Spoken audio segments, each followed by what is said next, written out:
Let's talk about what progress we've been making. Folks, one thing I want you to be thinking about, why I'm convinced the future looks bright. Let me tell you why I'm convinced the future looks bright. So I'm on, Joe and I are talking about ESG, okay? Out of the podcast that we do, they choose to put the clip of ESG on their JRE short clips. Okay, and boom. Next thing you know, that's posted all over the place. Yesterday, a clip went viral on like 500 Instagram accounts. Hey, Larry Fink is the president, not Joe Biden. I don't know if you saw that. It's everywhere. It's going clipped up and it's being taken off. Okay. Then, hey, this other clip on Twitter, then on Facebook, all these stories about, well, I didn't know about the fact that all this institutional money with 88%. And then people started texting me.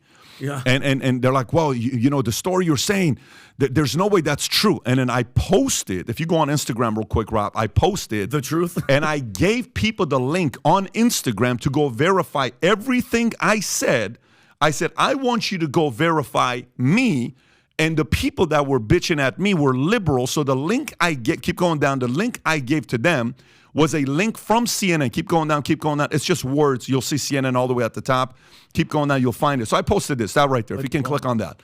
So this is from CNN talking about BlackRock and $15 trillion fund industry should be broken up. Anti-monopoly group says combined BlackRock, State Street, and Vanguard are the owners. 88% of S&P, largest owners of 88, this is CNN, 88% of S&P 500 companies, according to a paper. The big three are responsible for between 73 to 80% of global ETF market and 45 out of 50 largest funds, according. It continues, you can read the entire article. Then at the bottom, BlackRock manages more than $87 billion worth of shares in fossil fuel companies and has opposed and abstained about 80%. Which he's talking about, you know, nuclear, all this other stuff that is going to. You can go read this article from CNN for yourself. Moral of the story, when we started talking about it, everybody started talking about it, and everybody started researching. This is why I believe the future looks bright, because one can watch this, however many people are going to watch today's podcast, then they're going to say, let me go research this. Let me go look at this. Let me go look at this. Who's this Larry Fink guy? By the way, I'd love to talk to Larry Fink. If he's open to I'd love to have a fair interview with you, and, you know, we can cover different, I'd love, fly out, have a conversation. I'd love to do that with you. So what about this, and what about that, and what about this? My God, the more I'm researching this, why are they doing this? Why are they doing that? Within 2 weeks, what happens? McDonald's removes all ESG words out of their website. Weird. Immediately, they remove all ESG words off their website. And then outside of McDonald's, other companies start doing it one by one. They drop the acronym. So phase number one is what? The acronym is now a curse word. So first, they're just removing references of ESG. And you can read this article on Valuetainment.com, written by Connor Walcott. You can go find this article, Rob. So they first remove the ESG names, but not the principles. So the principles are still there, right? The principles are still there. Then S&P drops ESG scale from its debt ratings, a sigh of relief for capitalism. This is when it becomes big, when S&P is now reacting to it. So let's read this article together. S&P drops ESG from its debt ratings, a sigh of relief for capitalism. S&P and Global Major Corporate Debt Rater eliminated corporate environmental, social, and governance scores from its debt ratings, responding to criticism and concerns over political bias linked to ESG practices. That means, guys, folks, we're making progress. The people are being heard. You matter. When people say my vote doesn't matter, this is validating that your voice matters. The great equalizer today is called social media. They should have never invented this. Because yesterday I'm telling Russell Brand, I said, Russell, you know why I believe the future looks bright? He says, why? I said, let me get this straight. I said, you know who you are in my eyes? He says, who? Oh, not the shirt, you know, or hey, inside of you, inside. Right, I'm saying, he starts cracking up. I said, you were an A-lister. You were an A-lister actor, dating some of the hottest girls in Hollywood.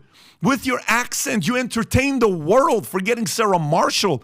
What the hell are you doing talking about? You don't even like capitalists. We were not on the same page with capitalism. Why are you talking? You've ruined your Hollywood career. As an A-lister to be picked up, and you think Russell Brand's ever going to be in Snow White? Never. You think he's going to be in these movies that's coming out? I said, so let me get this straight. You're a Hollywood guy, an A-lister. I'm an insurance financial guy. What the hell are we doing starting media companies and podcasts? That's a sign that future looks bright. Beautiful. 2 different industries. So let me continue reading this to you, and I'll come to you guys. So S&P ESG ratings introduced in 2021 on a 1 to 5 scale presumed companies to align with specific non-financial factors. Again, align with specific non-financial factors, often leading to a loss of consumer connection and financial burdens for compliance. ESG's influence, emphasizing factors beyond financial considerations, led corporations to prioritize aspects like diversity, equity, and environmental friendliness. This shift is criticized for diverting focus from consumers and traditional capitalism, ultimately influencing business to appease ESG rating firms. And guess what? S&P is now saying, guys, we're stepping away from it. This is a black eye for the DEI community, for Soros community, for State Street, Vanguard, BlackRock, all of those guys. And Soros, apparently, word came out yesterday, Rob, about the fact that they're leaving what? EU, and they're closing up a bunch of their offices in EU because the son is now taking over Alex. So the people have spoken, and more people are saying, you guys are full of shit. We don't like this ESG stuff. Leave it alone. Stay focused on the business principles instead of forcing an Anheuser-Busch to send beer to somebody called Dylan Mulvaney who's not going to drink the Bud Light beer. Yeah. You just kind of want to be woke, and you lost billions of dollars. So if you like this clip and you want to watch another one, click right here. And if you want to watch the entire podcast, click right here.